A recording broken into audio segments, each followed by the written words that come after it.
Hi guys, welcome back to my channel. If you are new here, please subscribe and hit the bell icon.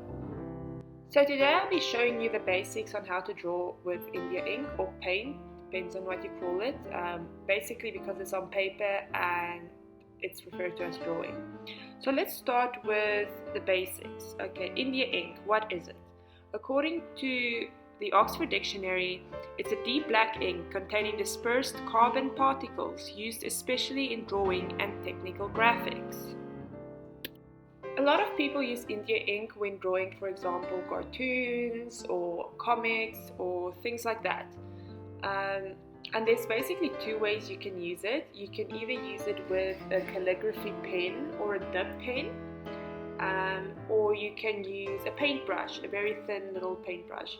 Now, personally, I like using both, a combination of the two.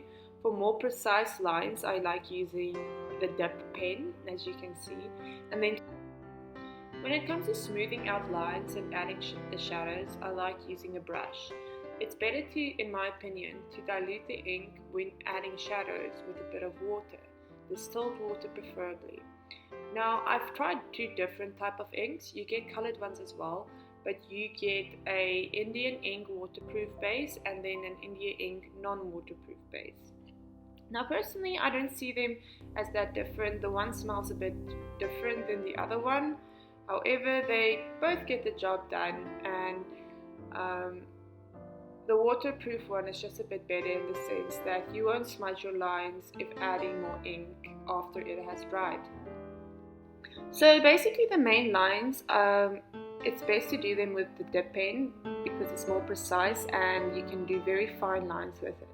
And then after I've done the main facial lines and the big structures, I'd like to go into the hair. Now remember, the hair has more as areas where the light catches it, which is more in the middle area. Now try, when attempting the hair, try outlining the hair with a dip pen and then coloring it in more lightly towards the middle with the brush. This way you don't get just black, but you get more of a grayish tone as well to the shaded areas. Here you can see I'm using the pen again to go into the neck, and I'm moving towards the hair and the ear again, and I'm just doing the outlines very thinly. I want it to look fine and I want it to look detailed at the same time. So as you saw on the previous lock of hairs, I did the shading and I'm going to start doing the shading again. Starting at the periphery, I'm going to make it very dark with the pen, and then after that I'm going to use the brush again to smooth it out and ease it into the lighter areas. Always remember as well that the pen comes in different thicknesses. The little head part you can replace with either thicker one or thin one. If you're a beginner at this, I feel like you should really attempt to get the thinnest one possible in the beginning, because the thicker they get, the more complicated it is to work with them. So as you can see there, again, same story. Make it darker on the edges and then bring it in a bit lighter with the brush. That way you get a more subtle, smooth finish and the hair looks more 3D. So after this I'm going to start with the eyes. You will see how I do the detail. I start with a pen, the thinnest one I have. I draw around the irises and remember to try and keep it as thin as possible.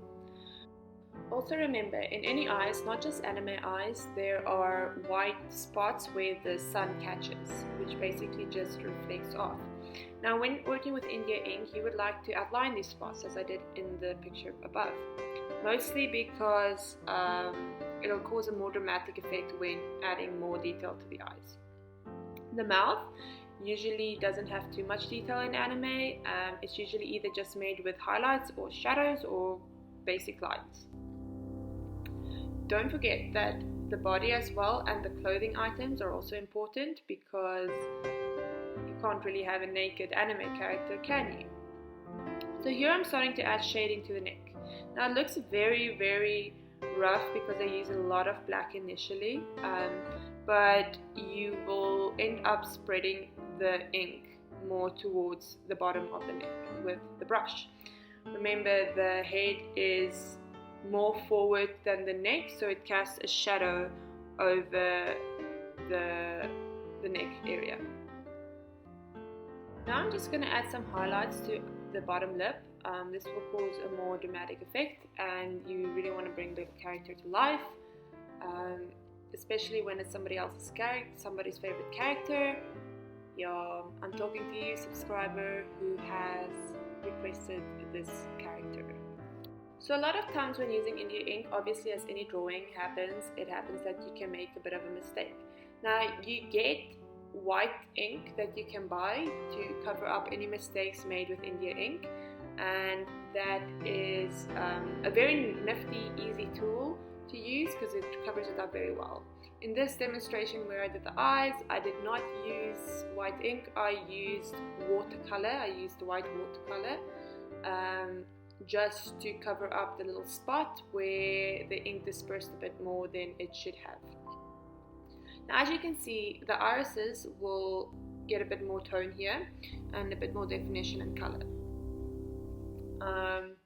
And then I will add more detail to where the eyelid is casting a bit of a shadow over the actual eyeball itself. Don't be too scared to use a lot of ink, because sometimes more is better, especially when you want to create shadows. Because there's nothing worse than having shadows that doesn't look like shadows but just a bunch of spots of ink, you know what I mean? So this character wears a cap, as you can clearly see, which means it casts a shadow over his face. Now you want to create the shadow, seeing that it's not as dark as all the other shadows on the picture where we usually would use very dark ink. You want to use a more subtle tone. So by doing that, you can take literally just a little drop of ink and mix it with water, and this will give you a very subtle grayish color, which is not too dark and too prominent when creating the shadow that lies over the face. Because remember, you get darker shadows like the ones under the eyelids that are more prominent, then you get more subtle ones.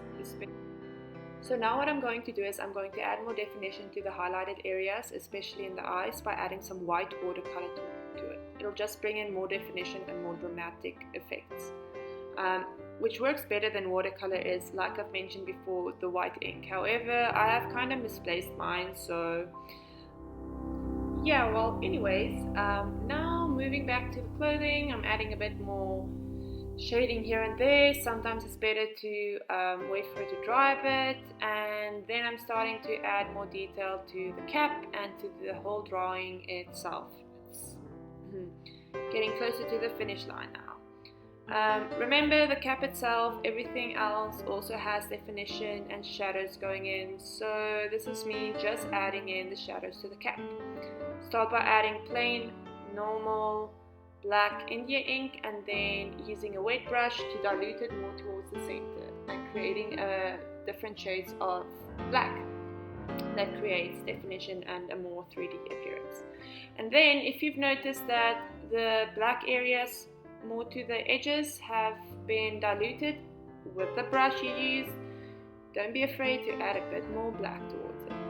India ink, unfortunately, is one of those mediums that requires a lot of practice to master, because it can be a complete mess if you put a little bit too much India ink with a little bit too much water. It just creates splats everywhere, and yeah.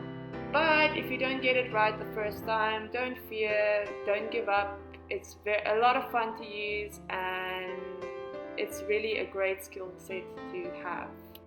I have been using India ink for years. I've grown quite comfortable with it, as most people who have been using it for as long as I have would be. But just remember that, again, it takes long to master. And I wouldn't go back. I love this medium and it brings a lot of joy. It also takes a lot longer to draw with India ink because it's got a lot more finer detail than, for example, pencils.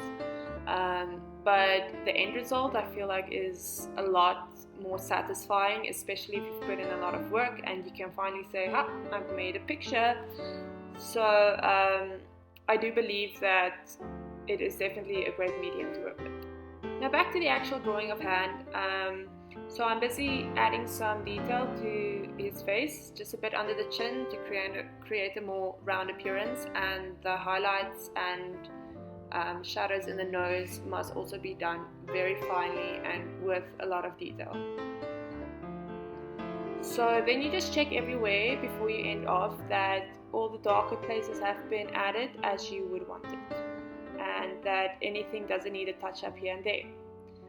But anyways, that concludes my drawing for today. I hope you enjoyed it. Please give it a thumbs up if you did, and give me a comment down below and tell me how you think. Also, let me know what you'd like to see next, and I hope you have a lovely day further. Bye!